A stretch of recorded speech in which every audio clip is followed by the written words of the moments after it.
মিনাস মোৰ ভতিজা ছোৱালী আৰু তাই ঘৰৰ পৰা ফুৰিবলৈ যায়ে সেইটো সময়ত কিন্তু যে ল'ৰাৰ লগত কি ল'ৰাই যে তাই কি টেনচন দিছে সেইটো আমি নাজানো কিন্তু কালি তাই ঢাচকে ৰাস্তাতে পৰিলে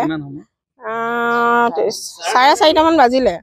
সন্ধিয়া তাৰপিছত তেতিয়া আমাক ৰাস্তা দি যোৱা মানুহে ক'লে বোলে আপোনালোকৰ ছোৱালীজনী ৰাস্তাত মুখ ঘূৰাই পৰি মুখেদি ফেন ওলাই আছে তেতিয়া ঘৰৰ ওচৰৰ মানুহে মানে দাঙিনী ছোৱালীজনী ঘৰৰ ভিতৰত সোমালে তেতিয়া মাক ধৰিলে মই ধৰিলোঁ প্ৰায় ওচৰৰ মানুহ ধৰিছা কিন্তু ছোৱালীজনীয়ে কৈছে যে মই মায়ে ল'ৰাটোৰ কাৰণে মই মৰিছোঁ কাৰণ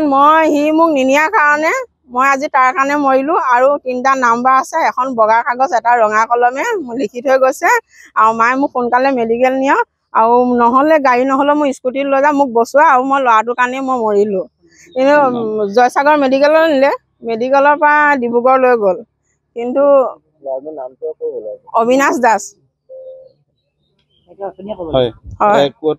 হস্পিটেলত নিয়াৰ পিছত মেডিকেল ডিব্ৰুগড় নোপোৱা আগমুহূৰ্ততে তাই মৃত্যু হৈছে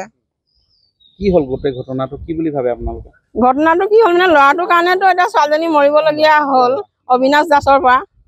কি অন্তত ছোৱালীজনী কিবা এটা টেনচন দিছে দিয়াৰ কাৰণেতো ছোৱালীজনী মৰিবলগীয়া আছে তাতো একমাত্ৰ অবিনাশ দাস বিয়া পতা ল'ৰা এটা ছোৱালী এজনী আছে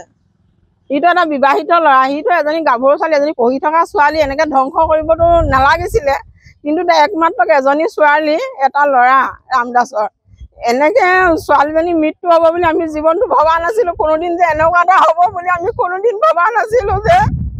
এজনী গাভৰু ছোৱালী ঘৰত যে এনেকৈ আমি পাম বুলি বা ডিব্ৰুগড়ত যে এতিয়া পষ্টমৰ্টম কৰিছে বা ট্ৰিটমেণ্ট পোৱা নাই কিবা পোৱা নাই আমি এইখিনি ভবাই নাছিলোঁ কালি 4টা বজাৰ পৰা এতিয়া অন্ততঃ কিমান সময় হ'ল মই নাজানো কিন্তু আমি ছোৱালীজনী যে ঘৰলৈ ঘূৰি আহিব যে ভালভাৱে এইটোৱে ভাবি আছোঁ কিন্তু এই ল'ৰাটো ন্যায় পাবই লাগিব গাঁৱৰ ৰাইজে হওক আৰু ছোৱালীজনী ন্যায় পাব লাগিব সিহঁতৰ ঘৰত জ্বলাব লাগিব কাৰণ এটা ল'ৰাৰ পৰা এজনী ছোৱালী গাভৰু ছোৱালী মৰিছে আৰু এটা বিবাহিত ল'ৰা এটা ছোৱালীজনী আছে ছোৱালীজনী কিয় আঘাত দিব কেলে লৈ নগ'লে ছোৱালীজনী লৈ যোৱা ছোৱালী কি থাকিবলৈ ঠাই নাই কি ল'ৰাই দুজনী নানে কি নোহোৱা কাম তাৰ কৰিছে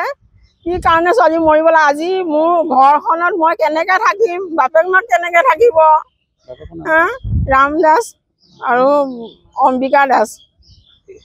মই জেলগাঁও বাসিন্দাই হয় যাম আৰু মই ৰাম দাসৰ বন্ধু হয় আৰু 2 নম্বৰ কথা জিমি দাসৰতো ভাল খেলুৱৈ এজনী ছোৱালী ভালকৈ খেলিছিলে আৰু এজন বিবাহিতা ল'ৰাই তেখেতে কি প্ৰেমত পৰাই ছোৱালীজনীক পেলাই ধৰ্ষণ কৰি পিনি তেখেতে বিচাৰি কৰিলে কালি ছোৱালীজনীয়ে নিজেই স্বজ্ঞান এটা সি বিয়া নপতাৰ কাৰণে ছোৱালীজনী নিজেই মৃত্যুমুখত পৰিছে আৰু মেডিকেল জয়সাগৰত ভৰ্তি কৰা অৱস্থাত তেখেতে ডিব্ৰুগড় মেডিকেলত তেখেতৰ এতিয়া পেচেণ্ট তাতে আছে আৰু ইয়াৰ বিচাৰ সুবিচাৰ তুৰন্তে হ'ব লাগিব প্ৰতিনিধি কোনো বিচাৰ ভাল ধৰণে কৰিব লাগিব যদি ইয়াৰ বিচাৰ নহয় আমি কোনো জনসাধাৰণে আমি আপিল কৰা হ'ব ছোৱালীজনী তেওঁলোকে চোতালত জ্বলাব লাগিব আপোনালোকে অহিত বিচাৰ কৰক দেই অহিত বিচাৰ কৰক বহুত চোকা ছোৱালী বহুত কামত ভাবিব বিয়া পতা লোৱা এনেকুৱা কাম কৰিলেও কৰিব লাগে ছোৱালীজনী বিয়া কৰিলে গাভৰু ছোৱালীজনী জীয়ৰী হ'বলৈ হৈ আছে এইটো ছোৱালী কৰিব লাগে পঢ়া শুনা ছোৱালী